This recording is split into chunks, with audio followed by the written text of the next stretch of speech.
Whawhiloa I tātou inga ma le auso ma le tātou sa group. Ia, ia lava le atua ma so se tasi lava o tātou uma lava la inga o le atua. Whau tātou maua le ava noa tāua. Whau tātou mafuta mwheno iai ia. Whaftai e le atua. Sa talo tu lava e. O ma talo le li e mausa langi le lei. Ia le ua mai le atua langi le lei. O le tani le mo tātou. Whafsosoni mai mo tātou uma. Ia vi ia le atua. Ni mea uma ua ia whaia maanga le lei mai e mo tātou. Hallelujah. O leo lo tātou whaawau I le mata upu nei o le hita. Ia o se mata upu e se ase alavata no I tangata ia ai tupu ia so uma. Ia o se mea fia tangata whai ai ango tātala no ai. Ia ai vi ia le li o leo mu whau tātou tala no. So son mare upu le atua wai pe on tātou whaasola matanga e hita oe, e hita hau, e hita uma tangata uma. Ia e o tamai titi te vai tu e au na whaali I mai e matua hita fu ia. O na winga hita uma tangata uma. Ai o le alangona le ma le upo le atua lo tamu whai au. Ina ia wha amana mala maina le a ingo le atua. I a wala e whai pēa o mai le hita. Wha pēwhea o na o reactive po le asa o tanga e whai pēa o mai le hita. Ia la whaisa o tanga e whai pēa o turita I ati. Oi! O le tāua leo le au onga o le upo le atua. O tātou mau au tūna I lunga, nei tusio e feso ma tā upo e whā. Ia nei e whai upuna e lua sifuma le ono. Ia o le lua suma le fitu lai whai mai awane o tātou a vea se awa noa e wha mautu o te apolo. A le lua suma le ono whai mai a o tau wita aua le angasala hai. Awane ngoto le la o ita pēr tātou. Ia o le upu le atua o lea e tuli I le neiva yaso. Ia ma neiva I tau whai ungo nei tau sang. Ina ia tā oso le tātou whai ngā malanga. Ia I lava le ngana I māsani. Ia la on tuspa ia a mata mālosi whai ufo I mālosi. A winga a mata nei tau sanga I matua fia tātou le whai ufo. O la lava ati le tātou fia. Tasi la lea mata upu e fisosani mo I mo tātou. O le ita. A tātou ita. Aua le angasalai. Aua ne ngoto le la. O ita pea tātou. Ia leo umon tātou tala noa. I ita e tolu lai tono tuspa ia.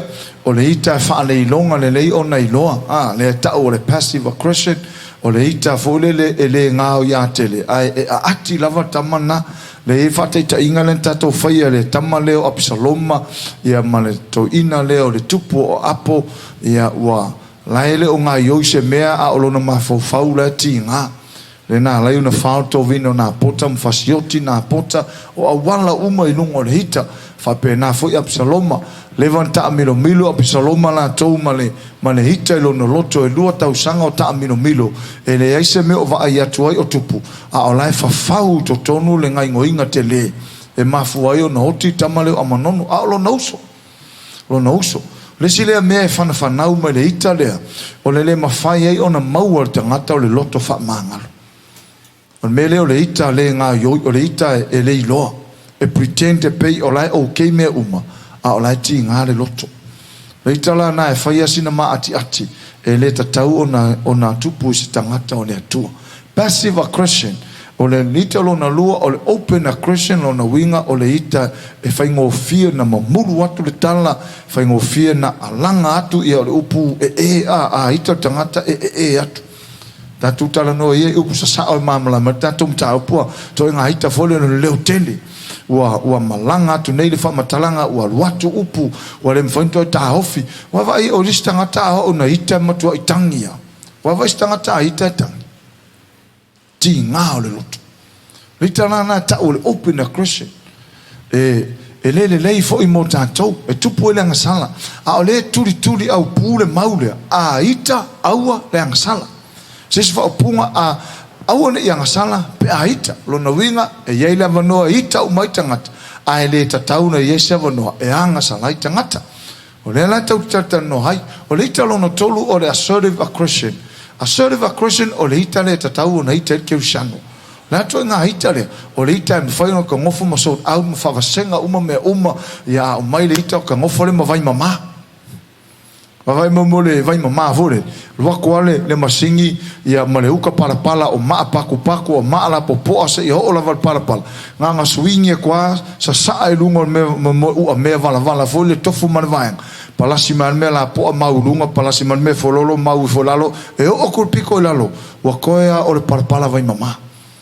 Winga o le ita lea, e tatau, wa tala e tau ai atu tangata, wa maa e tau ai maa mai tangata, ka kufika ngofi e filta, tau ta ngofi e wha mama. Ia e o mai wa makua piwa, ia e leise anga sala maua kamanga, winga tau te whawa se nga ina le ita le nga, ia e le mawhai ei o na tupu se me se, ia o le alavala ta ua tonu na fionga le tua, ia o le tahua ia mo le ahinga o le atua ma sos tangata o le atua tatou o mai lea ana le ilantai au sina whaamanatu le titi mo tatou o le mea leo le hita i le whaapea o le telei o lona afianga e a afia ai tau tonga o le tangata le hita o whea mafua mai toto mawalunga mafua mai le hita whea mafua mai ti ngā leuru e mafua mai le hita a ona e fia e oli lo o le whaina o lo loto your heart a o ko le feeling leo le happiness po le joy e oli alo loto e tupu le fia e o mata foi fia o fofonga e fia o lau mata fia aisia langa lau e yeni mena tupu to ton o le ita foi la a ona yele ita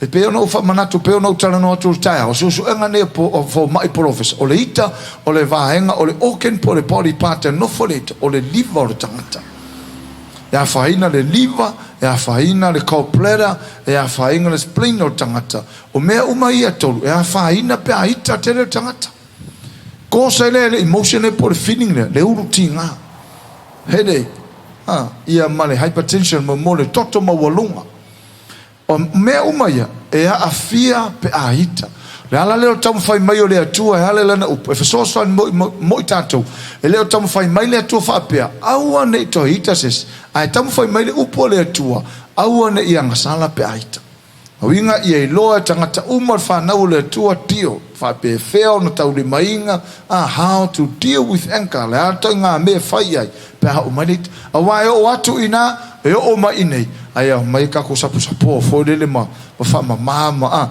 kau ai ese mea le au ngā ia te ea le maali e le ese mea tupu a wā o le mea leo le ita o le anga umai mea ele angai maftanga e male pele pe urunga ali e male pele pe potonga e tau ai fusoi au lotu mai kalesia e kau e vai fai nga malo e vai le simalo o le hita la vai tu pulanga o le sia fiu anga o le hita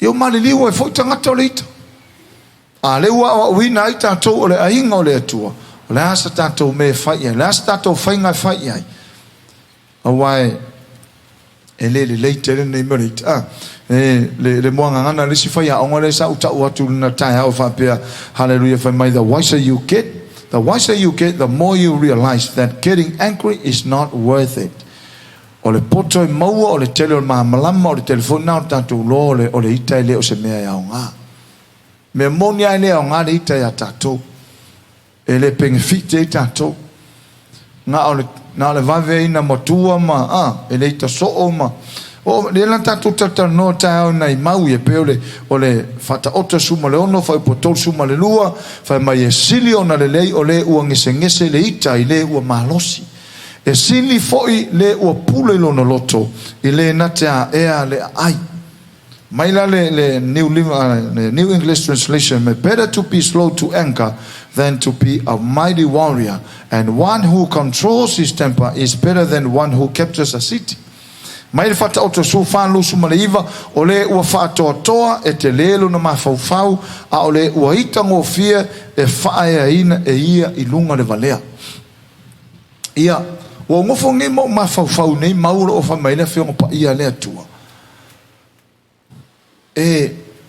o ia ni yani ele tangata poto ma le tangata valea ele upo masani tangata matu sa o manatu au ia yaso ia ayo se upo masani to in fa mai o le uta le poto e fetala o le uta le vale e tau fi mau o le manatu ayo se upo to ina ai va o le ayo le upo le atua o le upo le atua o le uta le poto e fetala o le tangata poto e fetu nai a tangata valea e fatu e tu ele ma fain fitu na le la fa mai la fiong pa ia le tu o le tangata e fatu to o le upuna e fatu to a wise man o le tangata poto a wise man o le si fa li unga lo fa pe me mai ai hallelujah o le tangata e te lelo na anga a great understanding. And I saw the amplified version, he who is slow to anger has great understanding. Tangata te lele e lavalo nei loa o tangata ta mai e fa pe na ona ngese leita e fa to mai la tangata na te lelo no mafofa a tangata fo le e ita ngofie la me ta o le ita ngofie ska mai me haika ska mai kala ika ska mai me kupuika la ver ku se ika ku il va ika o la va ko ngam it o le upu ita ngofie easily to anger o tangata ita ngofie la fa mai e fa ia I lunga le valea o lona winga a fa pe nei fa tu fa ta inga le a fai o au o se fai fe a wita ngofie o lona winga o se tangata fa vale valea te nei ka ko wo le fionga le tua a fa pe o se fai fe a wita ngofie lo winga a hika ngofie ia u fa ali le tua I wa le si translation sealing manga ia fai mai le translation amplified fai mai but he who is slow to anger has great understanding and profits from his self-control. But he who is quick-tempered exposes and exalts his foolishness for all to see. Mai o tangata hita ngofie, ngofo ai mfani ali lunga valea, e lo umato tangata lona valea. A faiala o ke ika o alua ko ngale o fasa ko ai ia ai maka uma ko o ko longo winga wa ngofo a u ma si lunga lo vale se ilo uma ko o ko le vale o fia ka ko va ai le hanga te mo le ita ngofie me le ka ngai ka ngofie sis ta lo fa lo to ma fa ai o ke le o ko ika ngofie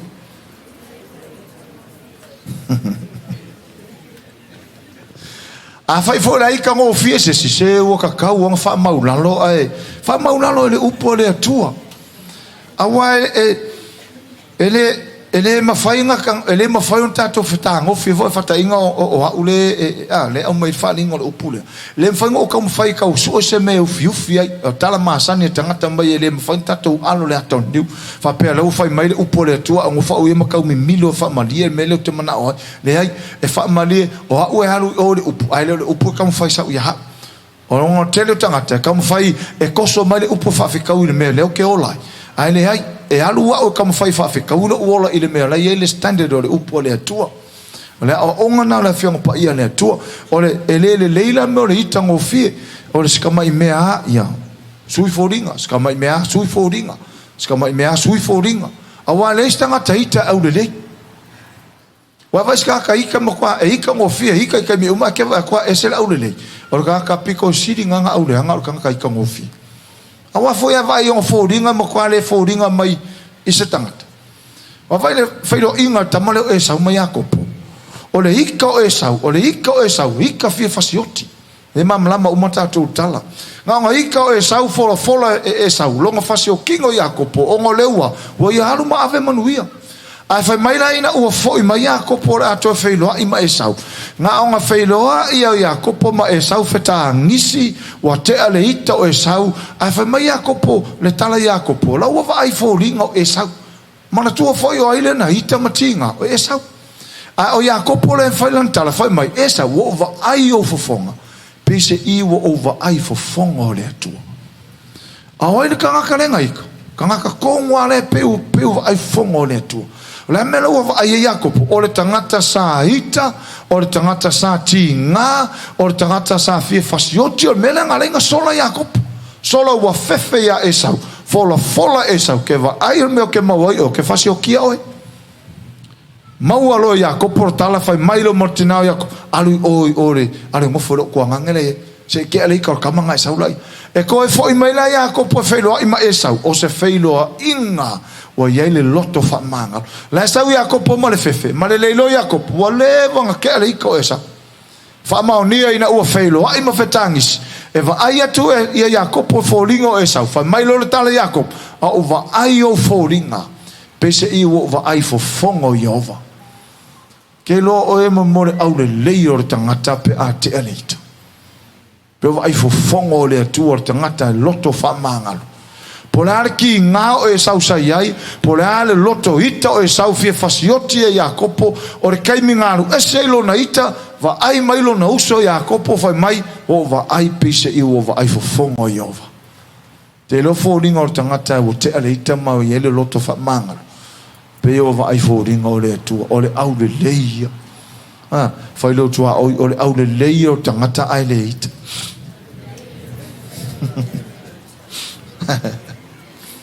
Hallelujah.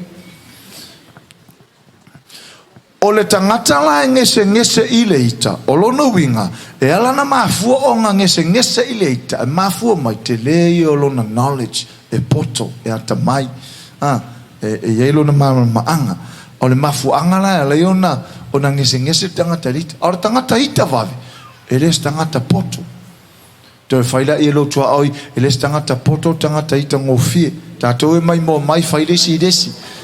E res tangata poto tangata i ngofie. O wha alongo le ngangana le waha e le vai kaungi o kako au ngā kupulanga. Mo le pā ngofie o le waa. O le ngangana na e pesa i e tau mai ai. O le tangata i ngofie, o tangata e pā ngofie le waa. Ia o ngangana le wha alongo ai maha e lava pe i atara no lo tangata e pā ngofie le waa alongo winga o tangata i ngofie. Hallelujah. E leo se mele leina pango fiorva. Kako fa nga inga nga nga wasonge ye o pango fior te vakarkakal. Pango fiorva lo winga ka mai e akungo fior e ika ngo fior. Ia afi ia le to se mai lo auto patau. Hallelujah. Fatai tai mai upu nei le tua fa fetai. Ila upu mo hau o malosi ai. Ele o au se tangata i tango fie. Amen. Amen.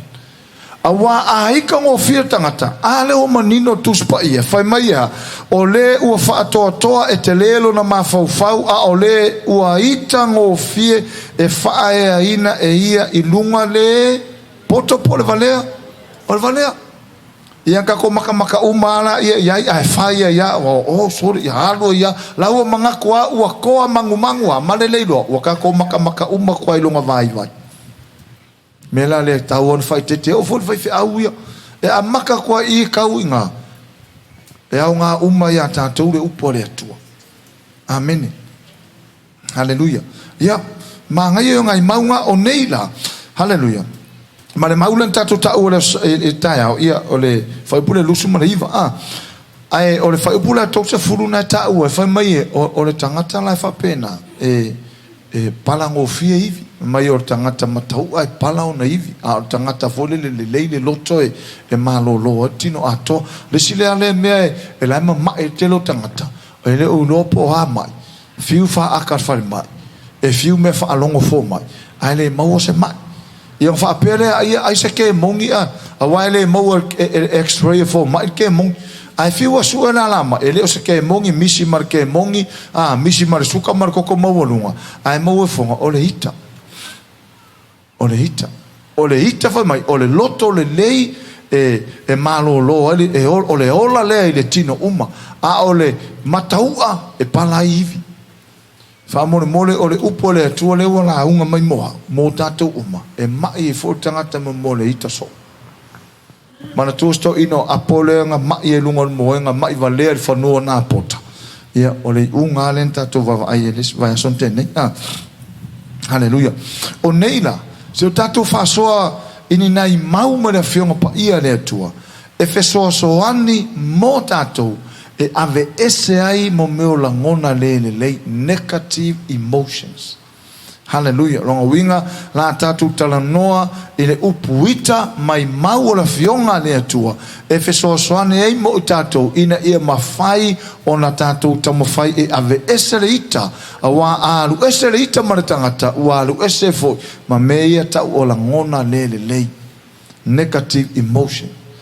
Yeah. Tato ho mo lai na fionga ne tu le la tato fa sozona I mauia e umalo mauia ia tato malolo fo ia leu tato loa salamo tol suma fitu tato o iai salamo tol suma fitu o le fai upu e vanu fai po valo le tato fa so le vai son te nei la fai mai le maune na fai mai so ia le ita ia tu le tinga awar fa meu ne e fai se mele hanga fai mo tato fai tau mai ia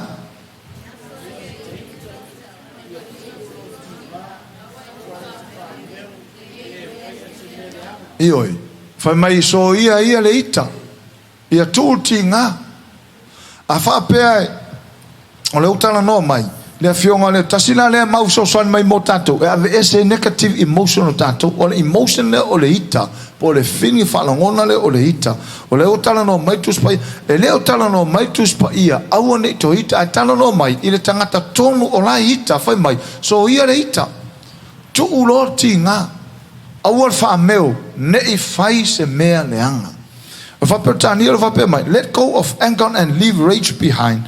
Don't get upset. It will only lead to devil.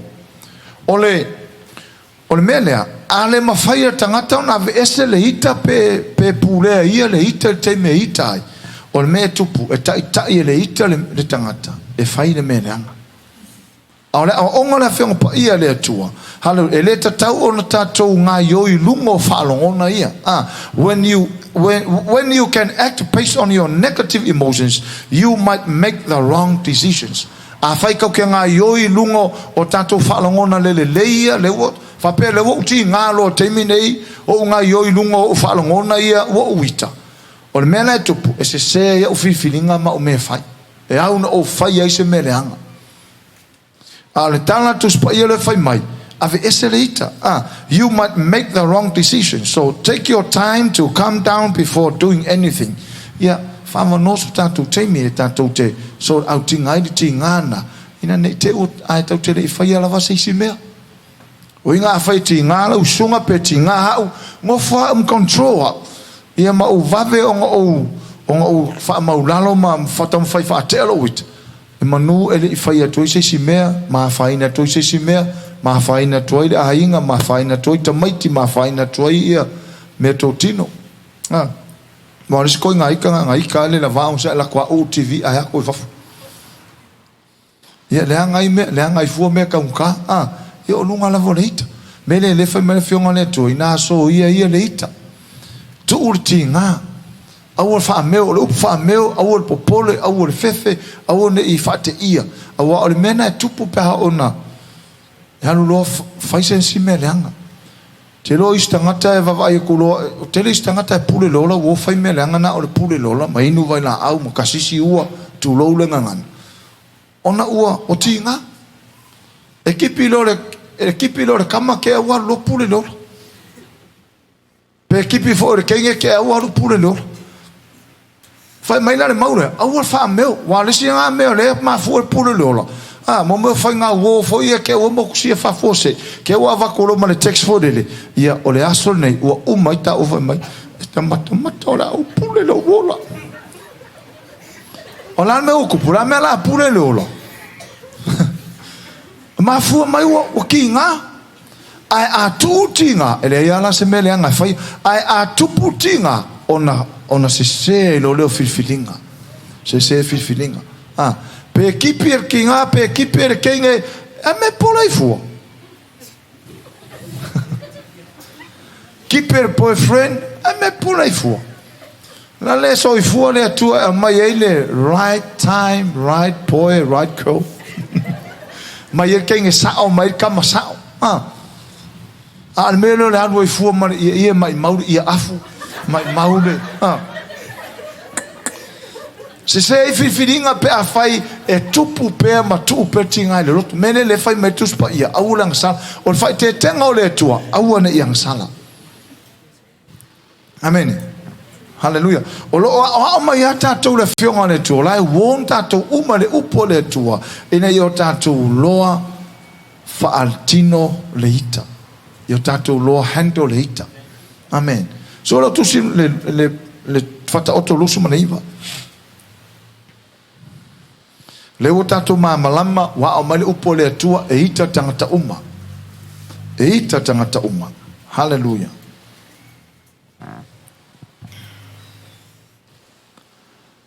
Ai le tau o nā sala tangata umarita. We are all going to be angry. Fata oto la lusu maneva, o fai upo e lusu mane lua. O le e tau tala noa, e so soani mai le upo le atua, e nei mawhau tātou ave ese ina leita, pe tu ina atu leita, fa ave ese matatou. Lusu mane lua fai mai alfa Samoa iai ia, o le tangata ita ngō fie, na te whaatupuina le misa, ma le tangata lotoa, na te whaatele ina le solinga o le tūla fono. O la mea tupu le tangata ita ngō fie, tupu ai misa, kupu ai fusuanga, tupu ai futi ngā unu. Ma sa e lau sa keke ma, ma oro mu, ma veu ai whaapaku manga ngai ama, e mafua mai fea, mafua i le tangata ita ngō fie, vai foi le ika ngō fie, ne kaukarango e mua amatanga, mai e wha e lunga le tangata ita ngō fie, vanea, a leo fai mai fai po lusu ma lua fata o to lusu ma riva, o le tangata ita ngō fie, e le ilo po ai, postama, postina, positama, posteine, po ai lava, o le tangata ita ngō fie, o le mele maua le tangata ita ngō fie, na te whaatu puina le misa, fai le voli ika misa, fai la kapi ika misa, fai kong ngā ia isa, mika, misa. Nā ka o ma pewai man lau ka unga mengi. Yeah, whaaftaines, praise the Lord. Ia lele. E lele se tangata ita ngō fie, awae, fai piriaki ika misa, fai le voli ika misa, fai la kapi ika misa, fai ko ngā kanga ika misa, so se ka alonga e ika e kakauanga misa, o ai lawa misa, o mika nanga fo i langa ika ngō fie ket, o ai fo i lawa misa, langa e fo i ika ngō fie, o le ita ngō fie la, e kupu e le misa. So fai tau ina atu le TLP translation, a hot-tempered man starts fights and gets into all kinds of trouble. Mai la me tupu tangata e ita ngō fie, mai e kukupu e misa ma le telo ma ufafita hauti. New Living Translation, an angry person starts fights. A hot-tempered person commits all kinds of sin.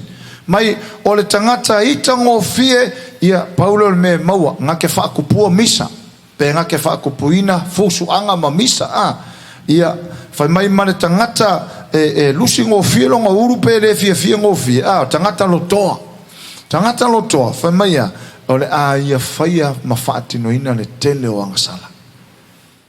An angry person starts fights. A hot-tempered person commits all kinds of sin. Ronowing. O ina e so sangi mai. A fai o haune e kakauranga oua. Stay away from this one. Aru esi mai o i. Na inga kauanga le kakaunga kupu ya. A fai o haule o te whaita watu o tangata ita ngofie. Kaunga fai ya usa whainga.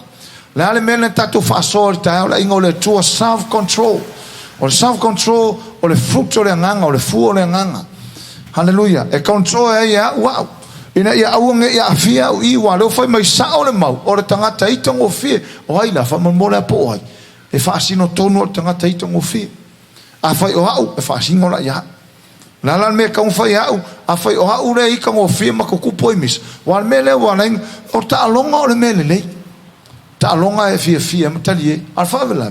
E tu por telo fusu anga martelo felava sa ingo fa matalanga. Fe so po ai fa upunga. Ma fu mai fea, ma fu mai le ita ngofie. Fai inga lole au e musu a fai inga ia waku le famkalanga, e le kai a fu po ile ia po into fa fine o ia po tangata matutua wa mamulu kwa famkalanga mal wako ma upu makangala ko ma fu mai le ita e sa o le leila le upo le atua. O le tangata ita ngofie o lana me fai na te fatu puina vives. Na te fatu puina misa. Hallelujah. Mele e fa le fia te le ia mo mota longa. Ele fa pe o kere ka le ngie ka longa. Ai o ke pui mai le mele o ka o misa. Hallelujah.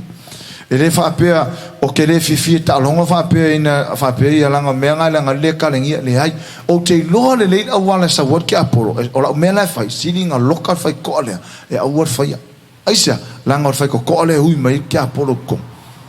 Po le fai mai whara whangi tatou whanau ma hai ma fai mea e ka a alolo ka wo imisa lo me kongo la le tau no matala tanga tai tango fi a fai fola o itango fi le ka ngo wadu talonga aisa la ngalo ke lo ka wanga o ka mo fai fa ma me le lenga sa fa ka ka longa ka koloko a fai fo talonga ka longa fo ye ma ko inga ma ka longa fo ye ma wore aka ke alu lo a inga mo ko e le la vai lo aka ka longa ngai manga o mia ngai lo le alu mo ko le fai unga Vai me mana ta longa nai tinam ta longa nai tama e u mai fo kwa le lava kwa mole ali si ak ka longa ngai manga ia ma wore pa nga ak ar melor ka longa ka wo fu so e si de dar ku aisa la ngor fai to ale hui mer ki aporo ko ta to fai ta fatasi ile fai pulu suma le lua ya o le tangata ita ngofie na te whaatu puina le misa. Male tangata lotoa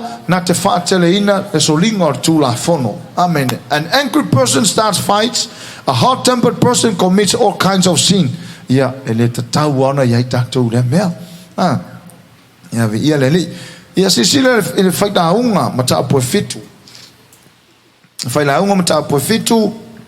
O whai poiva o nai mauia. Umalo mauia. Ia tātou malo loro fo.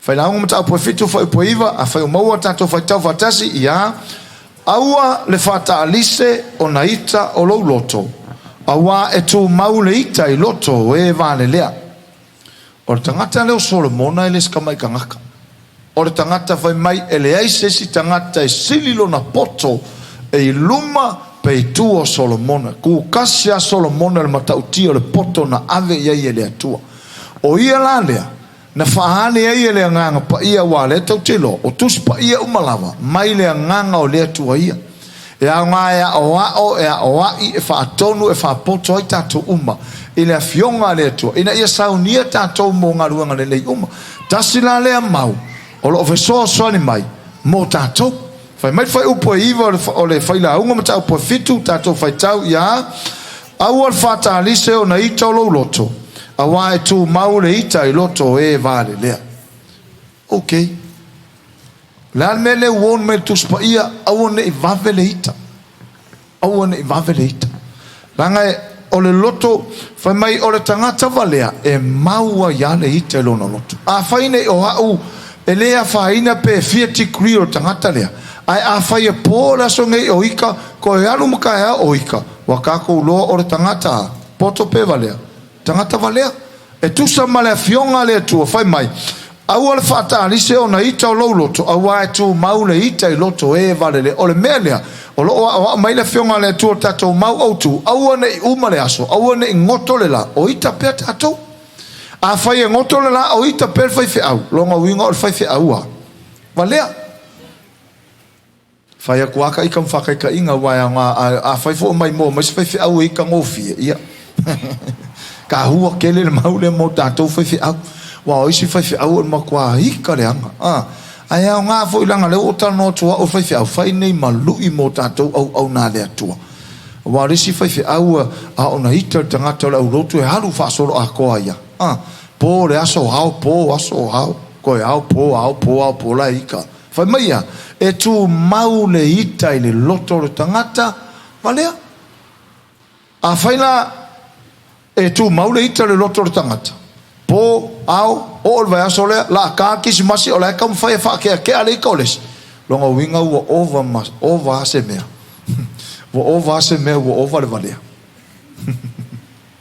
ia fa ta lo fale tua o ma fa ia fa fitai ai le upo le atua mar tu fo ia apisaloma le e lua tau sanga o ia le ita lo na loto. Hallelujah. Melea. A fai e ita lau sunga nei. Ia uma nei ya. A fai fo e ita li fai au ngei. Kakauanga uma ngei. Fai fo e ita tae au. Te wo otu le ita tae au. Ia uma ia kai au. Ia uma anga se I kula ua. O koe fo I mai fa. Fa peka kere o mau ki ngo le po kero koe. Kano le numor fa aka. Wa ka umar fa aka o ka fo ringa nga ye. Ka kikiro kura mai. E koe kiki ala ke ale lilo wika vai ngai kau mangu me ngumiro maka nga vale. Fa ama fola le mai na falling. Ai lo le o te elite. Hallelujah. Fai mai a fai poiva au al fata alise ona ita lo loto ia o leo fai mai a kopoe ia fa ia vavel fa longo a ia ngese le ita ngese tautala. Ne foi la fai mai poto solo mona lan tusio fai la uma. Aua le vave le ita. Aua o le tangata maule le ita lono tangata valea. Ka kere fia valea kai. My New Living Translation. Control your temper, for anger labels you a fool. Sorry. Mga yesi translation le. Fai mai. Control your temper, for anger labels you a fool. Longa winga a fai mai translation le. Ia pu le a ulo wita. A fai ole ita e lepo pe fai ngo toia o pe fa adi toia. O tangata valea. Longa inga wa ngofo au makusi de valea i ro moau. Pe fa pe o tangata ita. Tu mau de ita i lo lot. A pola le aso ngei o ita tangata pe alu mal vai aso le o ita. Longa winga wa ngofo ia ma lepo nga ia. I'm a fool. Well, if I my translation, control your anger, control your temper, for anger labels you a fool. For my don't be too quick to get angry, because anger lives in the fool's heart. My awangi vave kelek langori kai ngofo le loto tangata valea. Tele mana ola te valea. Ai mena upole tua. So se tasi lava foi na maua mai pe fa fonga mai. Tatou ainga foi mai mo mai. Au yes tangata ita ngofie. Ia ita nei umanei. Au ne ita nei po au o ita pea. Langa leo ka ngofia ka ko ma lei po tatou ma ta watu tangata. O tangata valea. Pea fai e mau le ita i lo loto. Hallelujah. Ya. Fata oto suma lima.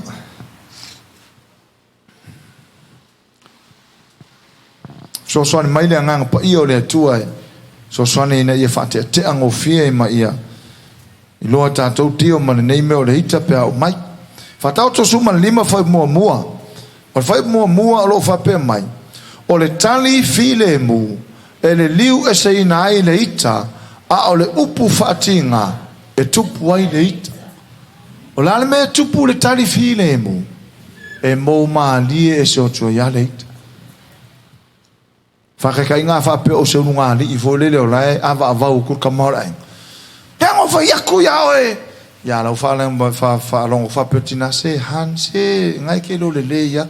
Pe ia lai ngor koe molo au o ku fōlele le ikasai. A wha iaku lo. O wha iaku wha. Ya, o ngai kwhai mai o ngai lo me. Ia la me maua. Ia pupusa lo markamang.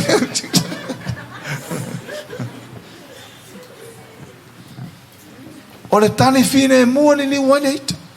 Po le arva ia kure ava avau mai o makua hika e alua kua kali file mu a sensitive answer. O le kali vai, o le kali ngā le munemu, o le kali alua kua mo moli atu le nganga o le atua. Mai o le tani file mu e kea ese le mua yare hika. A o le upu fatinga e tupu le ita. Ronga winga e whekau ila ua mea e molo mai wila. Ai aluaku le ua mea, whai mai tala to ina, e ngau wale sila le wha. Po le arko i ngā kani, po le arko i ngā avau, e aluaku to ale tali, se wha mole, hani se o lea ngau ka ua kua ia oe ngafi, ngau whai aku ia oe ngafi, mai oi ia wale. Whesire koe loa, ngai not, whesire, leo whesire, mai whapea se whinga ke ua mea ngane, ia hanua ia, e umai whonga, e ufafu. E leisa mele lei. E vai mai kanga kala alu wako mare over the world. A kari fire mu e vai e ku maua yari seru fa au kafanga le ima se me fa le ku. Ai saulo male barko nga kari fa pe o upule o fatinga ia la me okupu ia o fer white sort of wala uru ia. La me okupu la pouco. Ya so me que me o fa ko e le me.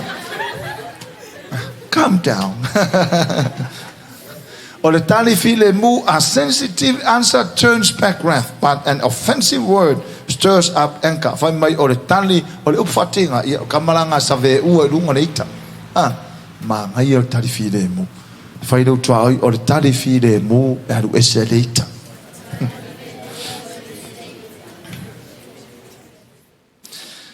Awa a tali malo. A tali malo e le ese ita aru ese. Ngar kankau kala la le me mau. Ale ua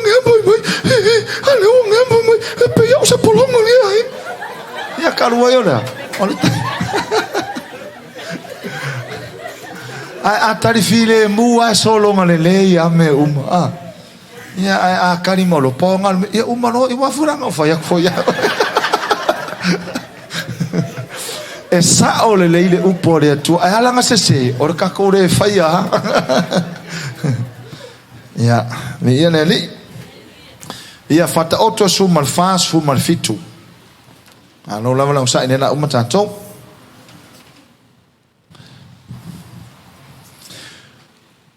fata auto su mal fas su mal fitu fa mai le ia nga fu ko a pia mo fu nga me o le ko ngofi ia fa mai fa Samoa ia o le ita ngofie ua mio fa vale o ia o le tangata foi ua fai tongo fiti leanga ua inosia o ia. People with a hot temper do foolish things. Wiser people remain calm. Anger is a normal response to some situations, but it's how you respond to them that makes you who you are.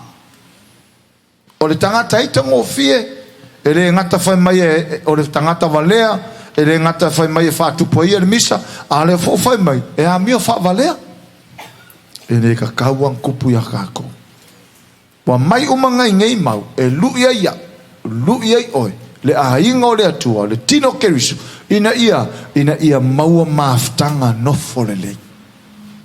Amen. Hallelujah. Ka kele la vaka vava ia koe mua kusui finga e muri a koe kua a o va ia se me fa pengana o inga ngare kangi o fai au a la nga ne mata ia no fo le ai ainga no fo fero fani ai. Hallelujah. O le tali file mula e sui a koa ia le ti ngasa ia Matai o 5 lusu manenua toi lua tato mau ia tato malo nea malo lava lon sa tala le Yesu fai mai le fai upuna e lusu manenua ia a o te fai atu ia te outou ai se ita fua ilo na uso. Amen.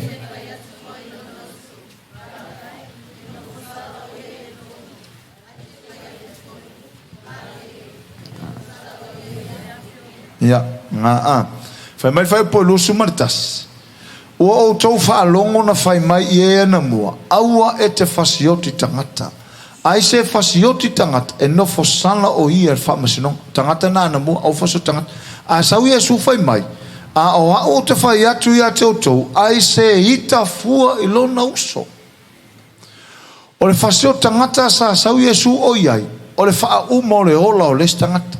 Fai mai la ia leo Yesu la wali ia o tau fa longo fai mai ia tu la fono na mua au faso tangata o tangata faso tangata e no fo fa masinonga a sa lo Yesu lo no taimi fai mai a ula fai atu ia te oto au le ita fu lo uso la se fa punga a fai faso tangata sa Yesu o ia tu la fono na au faso tangata ia ona tulia le tangata fa pea o se ilonga wa uma le ola se tangata o fa o lima se tangata fa to ata umena fa so tangata a sa Yesu lona te mi fai mai a ula fa atu e te oto a wole ita fu le se uso o la le wingo tala Yesu o le ita i le si uso o le meana ta o fa so tangata le sa Yesu o la ta oto tu la fono fai mai a o fa so tangata no for tu la fono por no for fa masino o le vai la Yesu e lana sirsila se longa o fasiote lesi por mele na fai mosele ile ai kopito fato a no fosala le famsino a sa Yesu lo no temi fai mai le aina o aula fai atu ia te oto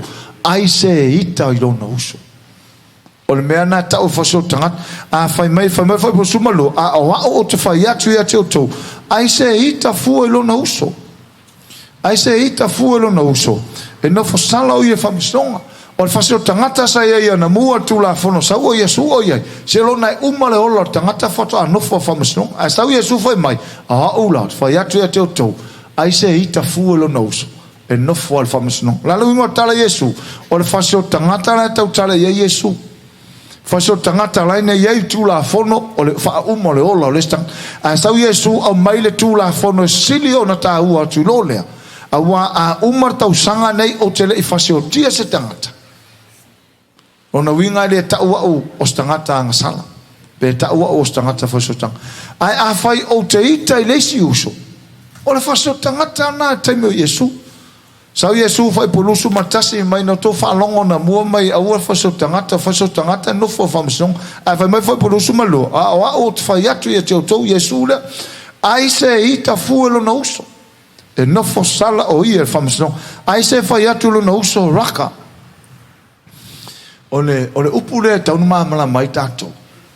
O putu sao le la ustala no tuai. Ole common language le to tonu I taimio tuspa ia. Pea ngana leo wha ngai tangat Samoa. Ai anga awa I se mai leo siti. Ole upula le fai mai ese fai atu lo na uso raka. O tato whalongolongo ngana tangata Samoa. O ai oelo mai le. A fai la fa penasi tangata isis tangata. Ele o mea ngai ka o fasio tangata. Langa ua lafo le upu. O le upu. O ai oe ea kako kusa o ai oe lo. Ne la fai mai Yesu. Ai se fai atu lo na uso raka. O le upu le tenen wha o ngā tangata. I lava I tau teimi lea o Yesu teimi o tuspa ia. I oi la tunu. E iei fo le upu e masani wha o ngā tangata Samoa. A o te aie ma mulu tu lava le upu na. A ta la fola I ses tangata. Peila le upu le fai mai. E se fai atu. E me le anga o le vale. A le tau mai. Ai se fai atu. Le vale. I o le wha ngā fo I tangata Samoa. Ai fo I ses tangata Samoa mai mo mai. Ai a fai a te viuinga nei a o onga. A fai masa whape. Me le anga o le vale. O ai o lo vale. E kau kia ngofo sala I lumo le atua. Lena o mai a fai tauina nei le mele ta ua mai le apostolo Ioane mo mula apostolo Ioane ma ta upo tolu fai po suma lima. O lo whape mai fai upo na suma lima. O I lato uma o e ita I o lato uso. O fasioti tangata I lato. E kaulanga o alo ese mai mele. A fai ua fai mai tos pa ia o le ita I les tangata fasio tangata. So wa au mai se uoni moa. Au o ke ika fua I se skangaka. Au alane o tamu fau te ita. Wansa ke ika I lo les tangata. O aula les fasio tangata. E ui anga ule waku masa me ma ai wha a uma I le ola tangata le atu loule ngangana e pei o me masa me tau fasio tangata. Ai a fai o te ita iei. O fasio tia. Tusa maratana Yesu. Sau Yesu fai mai. O to wha alongon fai mai e na mua. Au a fasio tangata. Ai se fasio tangata. E no fasala fa fasnong. A fai mai Yesu. A o a ut fai atu e te utou. Ai se ita fua I lo na uso. Le la fai mai l'apostolo Ioane.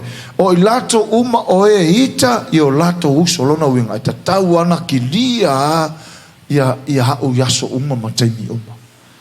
Te lore o onga foi le mo tatou da I ngai o le atua. O e mai mo mai e lato te tau ana ne video. Ma ne ia o onga fatuspa ia. Aua ne mai maua so teime te ita I fua listangata. Aisa, langa faso tangata.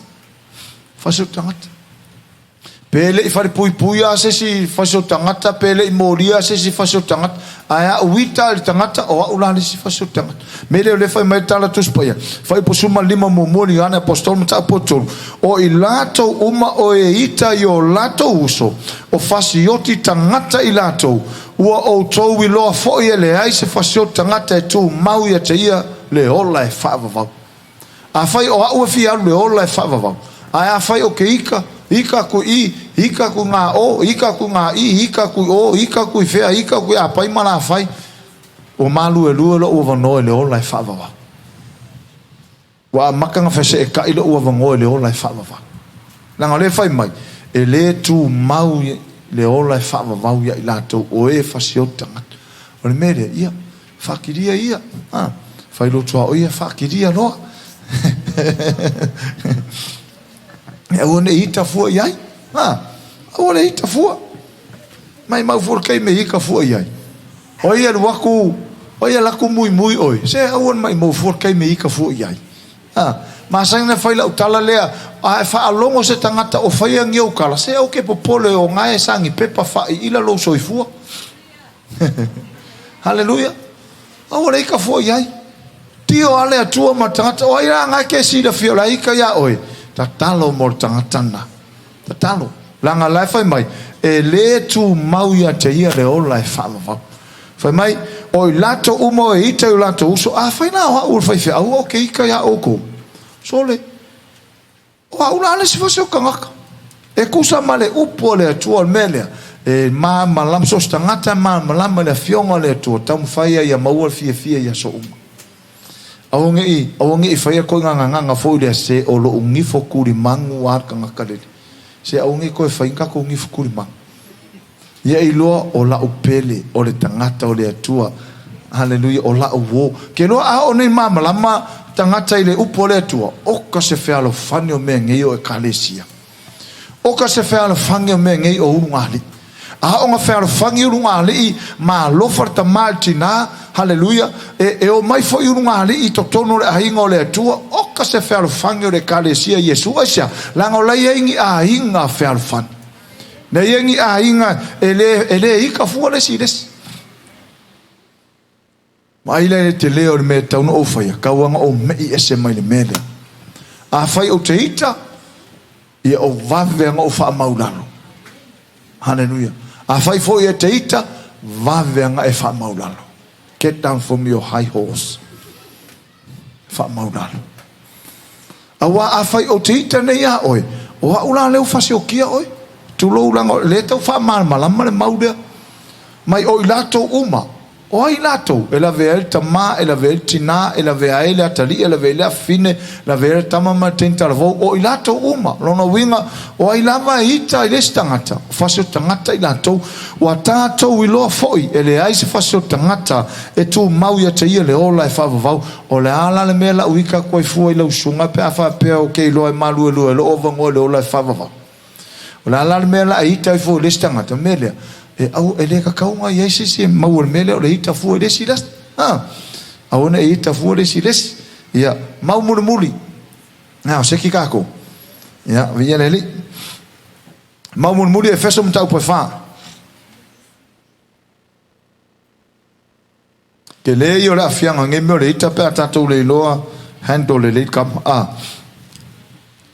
handle with care fai mai le feso fa fai po tosu matasi o le mau muni le mo tatou fai mai tatou fai tau fatasi ai ia te ama o tou upu fa fiu umalava male lotoa male ita male le hotele male upu leanga a toa male loto leanga umalava ia le la to fai tawina ia te ama o tou upu fa fiu umalava male lotoa male ita la male se mea so male le hotele male upu leanga a to male loto leanga umala o mengi o le fai mai le fionga le atua ia te a male tangata na winga le wo lu ia tatou o le mele wo lenga mai maule o le itu tonu le upu le tau tale no ai o le ita e fa nau mai le hotele pero no tau fai atu tai au tau fa malama o le ska hika ro o ka se ke leo a on tana noi mele lei e kauli la ngonga le leo a se hika ia la o ka se vali ke le lunga le leo la le woni atu spa ia te ale leo tele ka se arvala au leo la titipe a ita leo la titipe hava yaku yaka ke va yaku wo le wo ko apa langa la wo si inunga le leo de ika e fa longo uma ainga uma kwa o yo la e aku la fo le me wo kupu la fo la wo le okele ala tana tu spa ia mo le tele mai tu ese ye le tele ma ia lo ko le okele ko sa i hallelujah praise the lord ale me le ko ke pa ka maka be sa ki ka fa la ku o ngala na le fautuanga tuspa ia te a matatou upu fa fiu male lotoa male ita male le hotele male upu leanga a to male loto leanga malava a o na nofo le ita le loto tangata e fa na mai le hotele e fa na mai upu leanga fa na mai lo mal messe ona nela o solia i lo le maule lungo screen a o to wita aua leanga salai au ne ngoto le la o ita pe tato ya Mene o le fa mai le fiong pa ia le tua fa mai le fa pertanel NIRV. Get rid of all hard feelings, anger and rage. Stop all fighting and lying. Put away every form of hatred. Ko ese ia ngi me umai le le mo tatou la ingo le tua. A o mai mo mai se tangata ita. E a ngā le upo le atua mo le tangata ita. Pe ia no utala no atu a tau a mata le la o onga nei. E le ai se le ita. E ita uma tangata. Ai o le fai te tenga tuspa ia. Aua le anga salai. Le foi lau tatou whalongolongo nei mau muri mo tatou. Hallelujah. E o le ita fai mai tu ese. Le tatou a mata il salama tu fitu. O le leo tele tu ese. O upuleanga tu ese wa ala na upuleanga le stangata. O na uaita. E ita loa palau vale loa. E ita loa lafolo upu mamafa. Wanga sala ya ilumo le atua. Le fotala no mai Yesu, fetalai mai manino Yesu, fai mai o le tula fono sa iai, fai mai ea na mua aua fasio tangata, a mai Yesu a wau, fai atu ea te o tou, ai se ita fuelo na uso. Leo fai mai Yohane la apostolo, o le o ilato uma ita o ilato uso, o fasio ti tangata ilato. Ele ai se fasio tangata e tu mau ye te ia le ola e fa. A fai o tala no, mai le upo le tua, o se le sona mo, wau le tua tu. O se le sona mo o le tali mana fino le tua e o lo alala mai ai mai se tatu a inga lo mai mo mai ia o le upuna le tua fa malosi mo tatu ne fiafi ma lo la vono sai fa talo fo le tua o mai fa ia a maka kulaso ngei o ngale ko kupu melen kup mo mo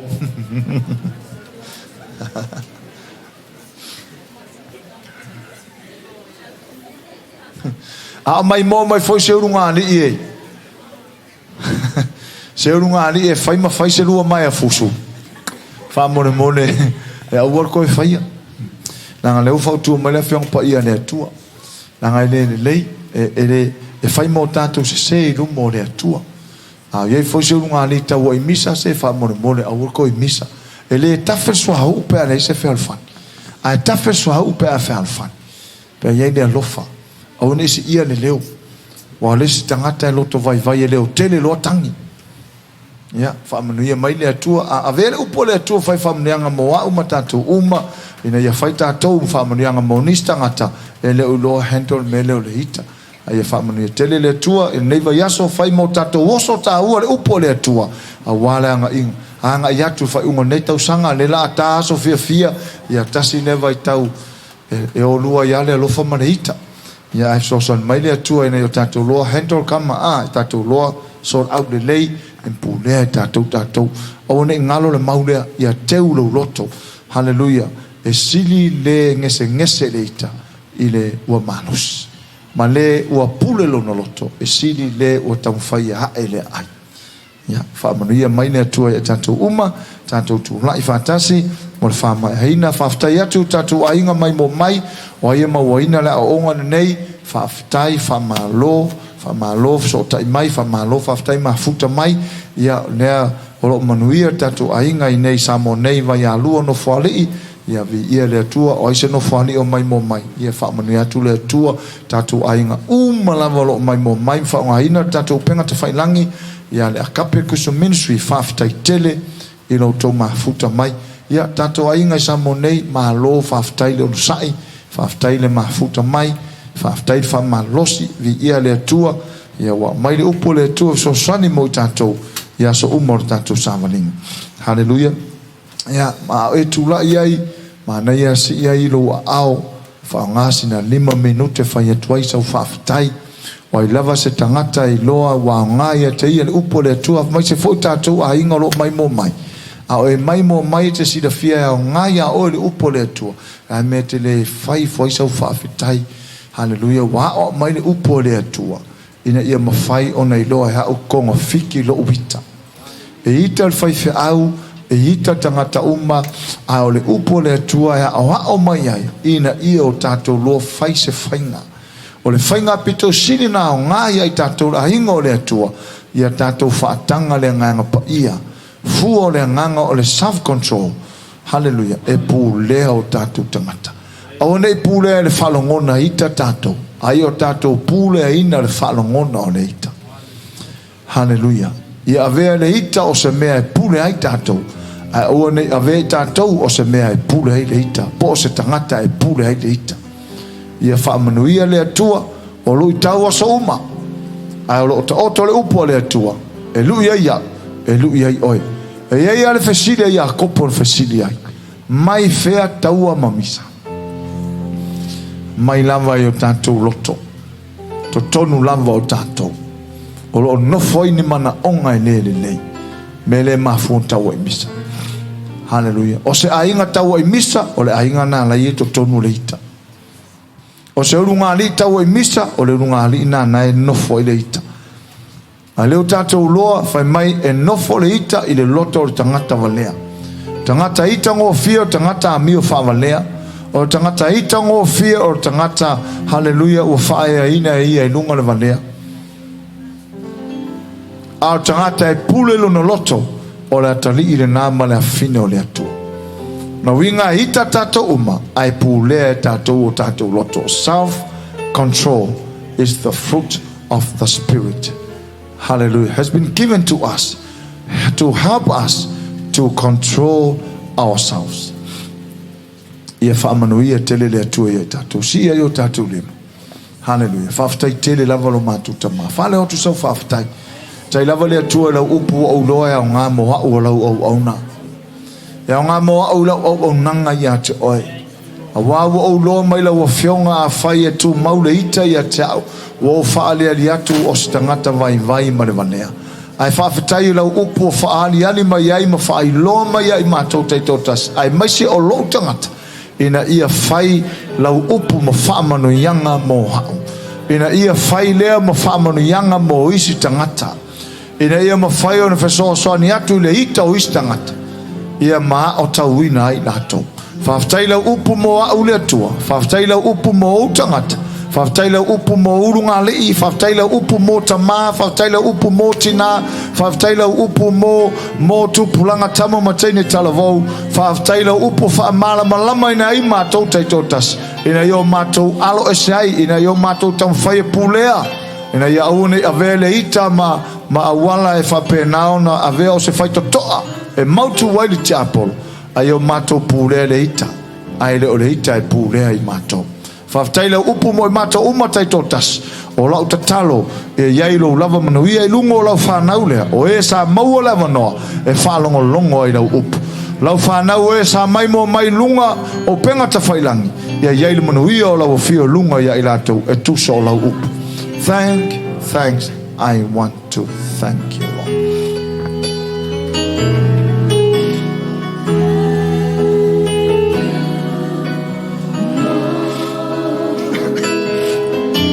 Tātou whawhetai lea i lea tua o nola na upu. O la tātou whawhetai lea i lea tua o nola na upu. O sosani mai mo au, sosani mai mo tātou. Lord, I just want to thank you. I just want to thank you. I just want to thank you, Lord. Thank you, Lord. Thank you, Lord. Thank you, Lord. Thank you, Lord. I just want to thank you. I just want to thank you. I just want to thank you, Lord. I just want to thank you, Lord. I just want to thank you. I just want to thank you. I just want to thank you, Lord. Sing it one more time. I just want to thank you, Lord. I just want to thank you. I just want to thank you. I just want to thank you, Lord.